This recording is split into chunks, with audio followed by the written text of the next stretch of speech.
नमस्कार, बहुत स्वागत है आप सभी का। जी मध्य प्रदेश छत्तीसगढ़ देख रहे हैं आप। मैं हूं आपके साथ कोमल गंगवार। दोपहर के 12 बज चुके। शुरुआत कर रहे हैं दिन दहाड़े की बड़ी खबर के साथ। अनूपपुर से खबर है, जहां आदिवासियों से लाखों की ठगी का मामला सामने है। लोन देने वाला गैंग सक्रिय हो चुका है। ग्रामीणों को आसान किश्तों में लोन देने का झांसा दिया गया।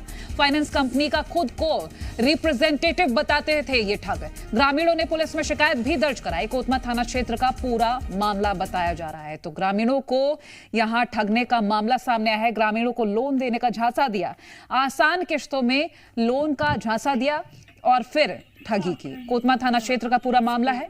फिलहाल इन ग्रामीणों ने शिकायत दर्ज करा दी है। पुलिस छानबीन कर रही है।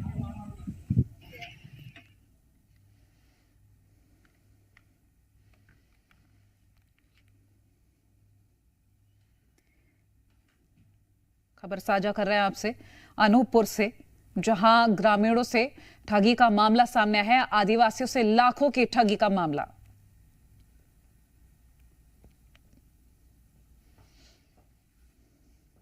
लोग लोन लेने वाला आया। बाहर से बोला कि लोन मिलेगा 25,000 से लेकर 1 लाख तक मिलेगा। तो इसका बीमा फीस पहले जमा करो। मैं 2,050 रुपए जमा की हूँ। लगभग कितने महिलाओं के साथ ये पैसा जमा करवाया है? लगभग 50 माइक्रो फाइनेंस कंपनी के नाम से लोन देने के नाम से हर महिलाओं से 2,500, 3,000 या 3,600 रुपये इस टाइप से सभी लोगों से पैसे इकट्ठे किए हैं। और इकट्ठे करने के बाद उनको रसीद दिया गया है, लेकिन उनको किसी प्रकार का लोन नहीं दिया गया और लोन न दे करके ये लोग फरार हो गए हैं। जिस पर अज्ञात आरोपियों के खिलाफ में धोखाधड़ी का मामला धारा 318(4) के तहत में अपराध पंजीबद्ध। तो आदिवासियों से लाखों की ठगी की गई और जब इन आदिवासियों को एहसास हुआ कि इनसे ठगी हुई है तो इन्होंने शिकायत की और अब पुलिस इस मामले में छानबीन करे। कोतमा थाना क्षेत्र का पूरा मामला बताया जा रहा है। कोतमा थाना क्षेत्र का ये मामला। और आपको ये भी बता दें कि फाइनेंस कंपनी का रिप्रेजेंटेटिव बताते थे खुद को ये लोग, और ऐसे ही इन आदिवासियों को, इन ग्रामीणों को आसान किश्तों में लोन देने का झांसा दिया और फिर ठगी की। लाखों की ठगी को अंजाम दिया है इन्होंने।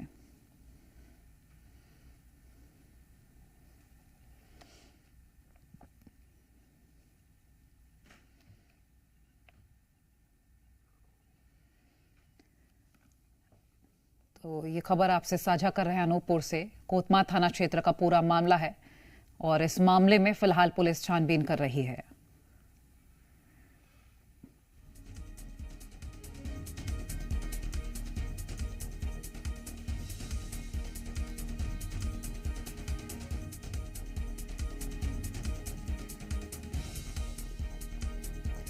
ये मामला अनूपपुर से उजागर हुआ है। फिलहाल पुलिस इस मामले में छानबीन कर रही है। लोन देने वाला गैंग सक्रिय हुआ और आदिवासियों से ठगी की, लाखों की ठगी को अंजाम दिया है। फिलहाल ये सभी ग्रामीण पहुंचे थाने में और शिकायत दर्ज करवाई है।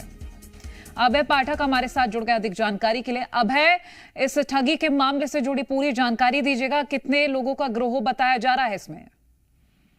जी, आपको बता दूं, कोतमा थाना अंतर्गत का मामला है ये। और आभास माइक्रो फाइनेंस नाम की कंपनी है वाराणसी की, उसने अपना यहाँ पे ऑफिस खोला था और भोले वाले आदिवासियों को सस्ते दर पर लोन दिलाने के नाम से मीटिंग कर रहे थे कुछ दिनों से। उसके बाद कुछ लोगों का जो है मकर जाल यहाँ पे पहले से फैला हुआ था। उन्हीं लोगों को इन्होंने अपना रिप्रेजेंटेटिव बनाया और उनके जरिए जो है तो आदिवासियों के साथ इस तरह की धोखाधड़ी की गई है। प्रोसेसिंग फीस के नाम पर इन लोगों ने करीब 2,500, 2,600 जिस प्रकार से जिस व्यक्ति से वसूल सकते थे वसूले।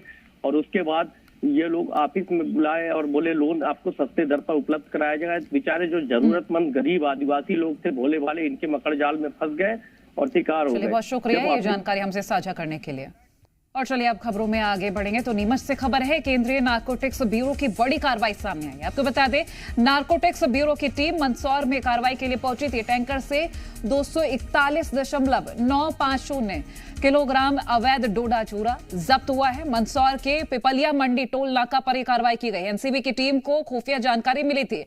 हरियाणा नंबर के टैंकर को एनसीबी ने जब्त कर लिया है। नीमच जिले से पंजाब की तरफ ये टैंकर जा रहा था और टैंकर के नीचे विशेष रूप से एक जगह बनाई गई थी जिसमें डोडा चूरा के लिए जगह थी। 22 बैग को यहां बरामद किया गया है। एक आरोपी को एनसीबी की टीम ने गिरफ्तार भी किया है। ये देखिए तस्वीरें आपको दिखा रहे हैं, जहां टैंकर के नीचे एक विशेष जगह बनाई गई थी ये डोडा चूरा छुपाने के लिए। फिलहाल खुफिया जानकारी के आधार पर ही ये जब्ती हुई है और एक आरोपी भी गिरफ्तार किया गया है, उससे पूछताछ हो रही है।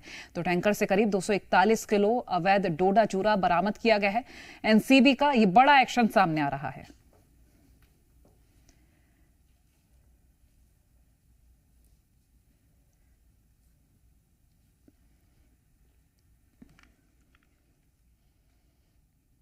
तो एक्सक्लूसिव तस्वीरें आपको दिखा रहे हैं जब ये टैंकर से डोडा चूरा बाहर निकाला गया और ये कार्रवाई की गई। बता दें नीमच से पंजाब की ओर ये टैंकर जा रहा था। हरियाणा नंबर का टैंकर जब्त किया गया है।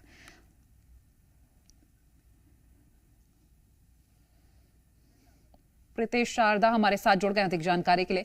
प्रीतेश, गुप्त सूचना के आधार पर एक कार्रवाई की गई है। अभी सिर्फ एक ही शख्स गिरफ्तार किया गया है। कितने लोग इस जो ये अवैध डोडा चूरा बरामद किया गया है, इससे जो इधर से उधर तस्करी की जाती थी, इसमें शामिल हो सकते हैं और क्या जानकारी मिल पाएगी? बिल्कुल, देखिए पुष्पा फिल्म की तर्ज पर जो है ये स्मगलिंग हो रही थी। केंद्रीय नारकोटिक्स ब्यूरो नीमच की ये बड़ी कार्रवाई है।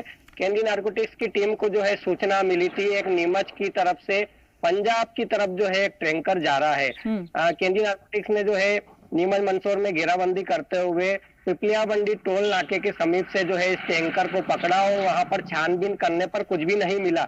लेकिन जब उसको कार्यालय लाया गया और उसकी अच्छी तरीके से जो है छानबीन की गई और आरोपी से पूछताछ की गई तो पता चला कि टैंकर में गुप्त रूप से जो है एक पार्टीशन बना रखा था टैंकर के नीचे और उसमें 242 किलोग्राम अवैध डोडा चूरा भरकर ले जाया जा रहा था। सीबीएन ने जो है इस पूरे मामले में एक तस्कर को गिरफ्तार किया है और आगे की कार्रवाई जो है इसमें की जा रही है। चलिए, बहुत शुक्रिया प्रीतेश ये अपडेट्स हमसे साझा करने के लिए। और चलिए इस बीच एक और बड़ी खबर। 3 मार्च को छत्तीसगढ़ का बजट पेश होगा और विधानसभा में बजट पेश किया जाएगा। इस दौरान महत्वपूर्ण तस्वीरें सामने आएंगी। वित्त मंत्री ओपी चौधरी सदन में बजट को पेश करेंगे और उनका ये भी कहना कि इस बार का बजट काफी खास होने जा रहा है। जी मीडिया से बातचीत में वित्त मंत्री ने जानकारी दी और कहा है कि गरीब कल्याण को ध्यान में रखते हुए ये बजट पेश किया जाएगा। अटल निर्माण वर्ष को ध्यान में रखेंगे। सर्विस सेक्टर पर विशेष फोकस रहेगा।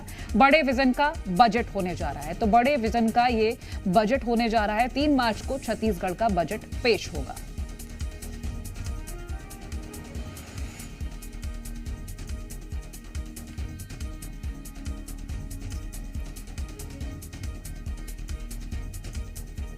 खबर बालाघाट से, जहां अंतरजातीय विवाह करना भारी पड़ गया। विवाह करने पर समाज से बहिष्कृत कर दिया शख्स को। 31,000 का जुर्माना और बकरा देने की मांग की गई है। वहीं आपको बता दें पीड़ित ने मानव अधिकार आयोग की शरण ली है। विवाह कार्यक्रम में ग्रामीण शामिल नहीं हुए। पीड़ित परिवार ने अब न्याय की गुहार लगाई है। मान प्रतिष्ठा पर ठेस पहुंचाने का आरोप लगा है। बालाघाट जिले के गर्रा गांव का यह पूरा मामला बताया जा रहा है।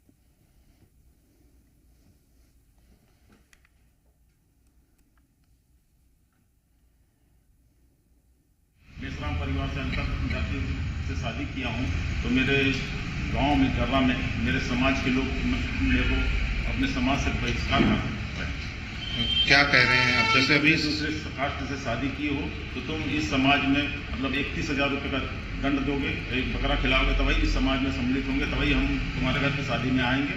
और मैंने इस चीज़ का बहिष्कार किया। मैंने कहा मैं दंड नहीं दूंगा और तो वो मेरे घर की शादी में नहीं आया। आस-पास के मतलब मेरे रिश्तेदार हैं गर्रा के आसपास में, उनको भी नहीं आने। तो 31,000 का जुर्माना और बकरा देने की मांग की गई है। फिलहाल अब शख्स ने न्याय की गुहार लगाई है। ये तस्वीरें भी आपको दिखा रहे हैं। अंतरजातीय विवाह करना किस तरह से शख्स को भारी पड़ गया। आशीष श्रीवास्तव हमारे साथ जुड़ गए हैं अधिक जानकारी के लिए। आशीष, आज के वक्त में भी इस तरह के मामले जब सामने आते हैं तो बड़े सवाल खड़े होते हैं कि क्या जागरूकता अभी भी नहीं है लोगों में? इस मामले से जुड़ी पूरी जानकारी दीजिएगा। अभी पीड़ित की क्या मदद की गई है? जी, मैं बिल्कुल बता दूं कि डिजिटल भारत में भी अगर कोई इस तरीके का मामला सामने में आता है तो बड़ा हैरान की मामला लगता है। ये मामला जो है गर्रा का है, जहां मालाधारी परिवार को अंतर समाज में जाकर के विवाह करना काफी भारी पड़ गया। दरअसल गर्रा निवासी ने जब उसमें की लड़की एससी समाज की लड़की से विवाह किया और उसके बाद में 15 फरवरी की विवाह की तारीख भी तय हो गई। जब उसने तारीख के बाद में कार्ड छपवाया और समाज में कार्ड बांटना शुरू कर दिया, कार्ड बांटते समय में इसे समाज में विरोध करना प्रदर्शन कर दिया। समाज ने एक मीटिंग बैठाई और मीटिंग बैठाने के बाद में कोई भी उसके विवाह में नहीं पहुंचा। इतना ही नहीं, उस पर 31,000 का जुर्माना और एक बकरे की भी मांग करी। उसके बाद ही हम तुमको समाज में वापस लेंगे। पीड़ित परिवार जो है मानव अधिकार के पास में शिकायत लेकर के पहुंचा, जहां मानव अधिकार की फिरोजा खान ने बताया कि ये कानूनन अपराध है, इसके लिए कड़ी से कड़ी सजा का प्रावधान है और जो मदद बन सकेगी मानव अधिकार उस पीड़ित परिवार के साथ में खड़ा है। चलिए, बहुत शुक्रिया ये जानकारी हमसे साझा करने के लिए। और चलिए अब खबर दमोह से, जहां अवैध खनन पर लामबंद हुए ग्रामीण। खनिज विभाग निष्क्रिय दिखाई दिया, बड़े पैमाने पर मुरूम निकाली जा रही थी। ग्रामीणों की गुहार के बाद कार्रवाई हुई है। पुलिस प्रशासन को ग्रामीणों ने सूचित किया, जिसके बाद कंस्ट्रक्शन कंपनी पर कार्रवाई हुई है। आपको बता दें, ये कंस्ट्रक्शन कंपनी अवैध खनन कर रही थी। कलेक्टर के निर्देश पर यह कार्रवाई हुई है। तहसीलदार ने 2 जेसीबी मशीन जब्त की हैं, 2 जेसीबी मशीन और 3 डंपर जब्त किए गए हैं और मामले में जांच जारी है। महेंद्र दुबे हमारे साथ लाइव जुड़ गए हैं। महेंद्र, प्रशासन लापरवाह इतना कैसे हो सकता है? जब सख्ती से यहां पर ग्रामीणों ने विरोध किया, उसके बाद कार्रवाई की है। कब से अवैध खनन चल रहा था? कोमल, देखिए, आपको पता है कि दमोह जिले में लगातार अवैध उत्खनन के मामले जो है वो सामने आते हैं। केवल खनिज विभाग में भी बात करें तो लगभग 50 से 60 शिकायतें हर महीने इनके विभाग के पास पहुंचती है कि फला जगह पर अवैध उत्खनन हो रहा है, लेकिन खनिज विभाग जो है वो इस तरफ ध्यान नहीं दे रहा है। अब हालत ये है कि आम नागरिकों को, आम जनता को अब सड़कों पर आना पड़ रहा है, उस जगह पर जाना पड़ रहा है जहां से कि मुरम खोदी जा रही है या रेत का खनन किया जा रहा है। भाट कमरिया गांव मध्य प्रदेश के संस्कृति मंत्री धर्मेंद्र सिंह लोधी का गृह विधानसभा क्षेत्र है और उनके इलाके में लंबे समय से यहाँ पर अवैध उत्खनन का काम चल रहा है। फिलहाल एक सड़क बनाने वाली कंस्ट्रक्शन कंपनी जो है वो यहाँ पर काम कर रही है और ये मुरम जो है वो निकाल कर वहां पर डाली जा रही है, जिस कारण से लोगों ने विरोध किया। लेकिन लोगों के विरोध के बाद जब देर रात कलेक्टर ने एक्शन लिया तो वहां पर तहसीलदार को भेजा और ये कार्रवाई यहाँ पे हुई है। और अब देखना ये होगा कि आने वाले दिनों में इस पर लगाम लगती है या नहीं लग पाती है। बहुत शुक्रिया ये जानकारी हमसे साझा करने के लिए महेंद्र। और अब खबर सूरजपुर से, जहां हॉस्टल अधीक्षक को ग्रामीणों ने घेर लिया। अधीक्षक पर वाहन से शराब बांटने का आरोप लगा है। ग्रामीणों की सूचना पर पुलिस की टीम भी पहुंची और ग्रामीण और पुलिस के बीच भी बहस हो गई। फिलहाल पुलिस ने केस दर्ज कर लिया है, इस मामले में छानबीन कर रही है। सूरजपुर जिले के करौटी गांव का पूरा मामला बताया जा रहा है। तो हॉस्टल अधीक्षक को यहां पर ग्रामीणों ने घेर लिया और ये आरोप है कि ये हॉस्टल अधीक्षक शराब गाड़ी से बांटता था। फिलहाल जब पुलिस पहुंची यहां पर तो पुलिस से भी ग्रामीणों की झड़प हो गई, बातचीत हो गई। यहां पर ये तस्वीरें आपको हम दिखा रहे हैं।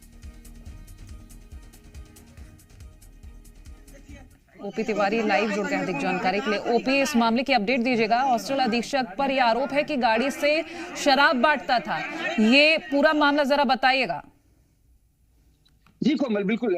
सूरजपुर में त्रिस्तरीय चुनाव चल रहे हैं, जिसमें 2 चरण का मतदान हो चुका है और तीसरे चरण का मतदान कल होना है, जिसको लेकर लगातार जो प्रत्याशी हैं जो चुनाव लड़ रहे हैं वो लगातार अपना प्रचार प्रसार कर रहे हैं। उसी दौरान कल देर रात जब ये वाहन देखी गई स्विफ्ट कार, उसमें जब ग्रामीणों ने देखा कि हॉस्टल अधीक्षक हैं और उनका ये आरोप था कि हॉस्टल अधीक्षक पैसा और शराब का प्रलोभन दे रहे थे, ग्रामीणों को बांट रहे थे ताकि उनके जो समर्थित प्रत्याशी हैं उनको वोट दे। जिसके बाद पुलिस को जानकारी दी गई, पुलिस मौके पर पहुंची और पुलिस ने भी पूरा मुआयना किया। हालांकि अगर पुलिस की बात की जाए तो पुलिस का ये दावा है कि उनके गाड़ी से कोई भी संदिग्ध चीज बरामद नहीं हुए। हालांकि पुलिस ने पंचनामा किया है और आगे कार्रवाई करने की बात जरूर कर रहा है। लेकिन इस पूरे मामले में सबसे बड़ा सवाल ये है कि आखिर हॉस्टल अधीक्षक को इतनी रात में उस गांव में जाने की आवश्यकता निश्चित तौर पर बिल्कुल। चलिए, बहुत शुक्रिया ओपी जानकारी साझा करने के लिए। और जमानत पर बाहर आसाराम का इंदौर में प्रवचन हुआ, जहां 1000 से ज्यादा लोग पहुंचे हैं। आपको यह भी बता दें कि एंट्री से पहले इन लोगों का मोबाइल फोन और स्मार्ट वॉच को जमा कर लिया गया। प्रवचन देने के साथ ही लोगों से आसाराम मुलाकात भी कर रहा है। सुप्रीम कोर्ट के आदेश के बाद भी मुलाकात और प्रवचन आसाराम कर रहा है। इन आदेशों का उल्लंघन करता साफ तौर पर नजर आया है। कोर्ट ने किसी से मिलने और प्रवचन पर प्रतिबंध लगाया था। इंदौर आश्रम से ही आसाराम की गिरफ्तारी हुई थी। आसाराम की आरती उतारने का भी वीडियो सामने आया है। 31 मार्च तक सशर्त जमानत मिली हुई है आसाराम को, लेकिन जो आदेश दिए गए थे उन आदेश का उल्लंघन किया है आसाराम ने, क्योंकि लोगों से मिलने और प्रवचन पर पूरी तरह से प्रतिबंध था। लेकिन इंदौर में प्रवचन भी किया है आसाराम ने और लोगों से मुलाकात भी की है। आरती उतारते हुए एक वीडियो भी सामने आया है।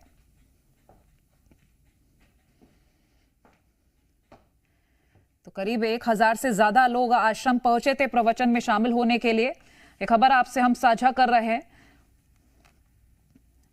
आसाराम 31 मार्च तक सशर्त जमानत पर है और इस बीच कोर्ट की ओर से आदेश ये थे कि ना तो किसी से मुलाकात होगी और ना ही प्रवचन होंगे, लेकिन बावजूद इसके आसाराम प्रवचन करते नजर आया है, लोगों से मिलते नजर आया है और लोगों के मोबाइल फोन, एंट्री से पहले मोबाइल फोन्स और वॉच उतरवा दी गई, अंदर खाली हाथ पहुंचने दिया।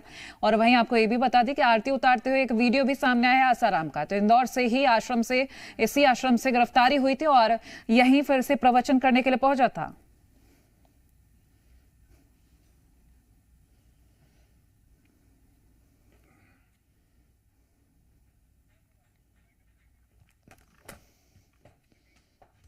चलिए बुलेटिन में इतना ही। देखते रहिए जी मध्य प्रदेश छत्तीसगढ़।